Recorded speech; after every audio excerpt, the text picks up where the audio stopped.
Hi, this is the Nokia X30 5G, Nokia's first somewhat decent aim for a somewhat more, well, middle performance at least, smartphone in years. And I really want to love it, because 20 years ago my Nokia 3310 was the coolest thing in the world. However, despite being a really good attempt, in my opinion the X30 doesn't quite really reach its full potential, and here's why.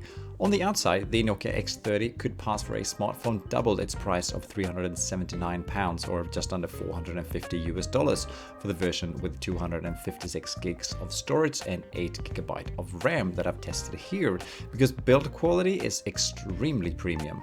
Out of the box, Nokia also promises a whole of 3 years of both system updates and 3 years of monthly security updates, something that goes hand in hand with a more environmental friendly line the company has had lately.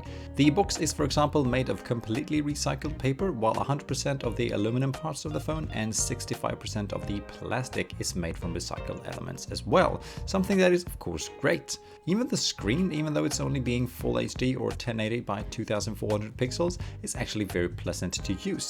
The variable refresh rate between 60 and 90 Hz makes operation smooth, and a max peak brightness of 700 nits and a normal usage one of around 400 makes for a perfectly decent outdoor user experience as well. However, where the phone fails to impress is on the inside and also somewhat in the camera department. To run the whole shebang, Nokia has used the Snapdragon 695, which is not a bad chip in itself, and for most normal tasks like watching YouTube, browsing the web and even doing some medium heavy gaming, it actually does a good job keeping up.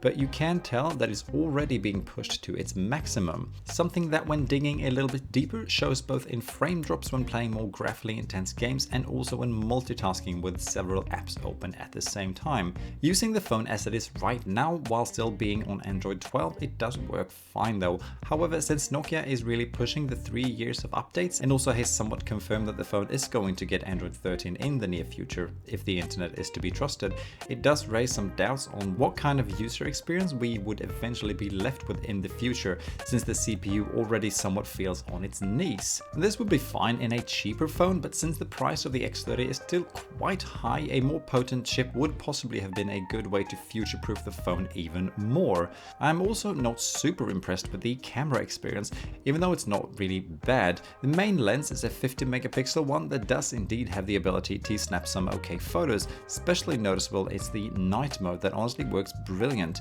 albeit a little bit overexposed at times, but it sure works. The same goes for the 13 megapixel wide-angle lens that, even though it doesn't deliver the same quality as its main sibling, still produces okay shots. For video though, the results vary greatly, and sure, in good lighting conditions, video in 1080p 30 fps is okay, but for some reason I have found that the results of the 1080 60 fps videos are less sharp for some reason. Possibly this has to do something with that the Snapdragon 695 simply isn't up to the task of delivering a smooth 60 fps, so the actual quality has to be lowered to compensate for the higher resolution, but regardless, this shouldn't really be the case and it doesn't feel great. The image stabilization works pretty well though, and the front-facing selfie camera with its 16 megapixel resolution can actually do some really great snaps, especially the bokeh effects with the blurred background is surprisingly effective and spot on for once. To top it off, I'm also not a huge fan of either the fingerprint reader that is built in underneath the screen and has a tendency of sometimes being both a bit slow and a little bit unreliable, nor the fact that the placement of the phone's only out-firing speaker that actually delivers decent sound though is in the bottom right corner, something that has made me accidentally completely mute the volume with my finger while watching videos. So to sum it up, I really do want to like the Nokia X30. The build quality, the screen and the relatively clean version of Android is simply amazing. I do, however, find it a bit hard to motivate the balance between price and performance, mostly because I miss a little bit more of raw power.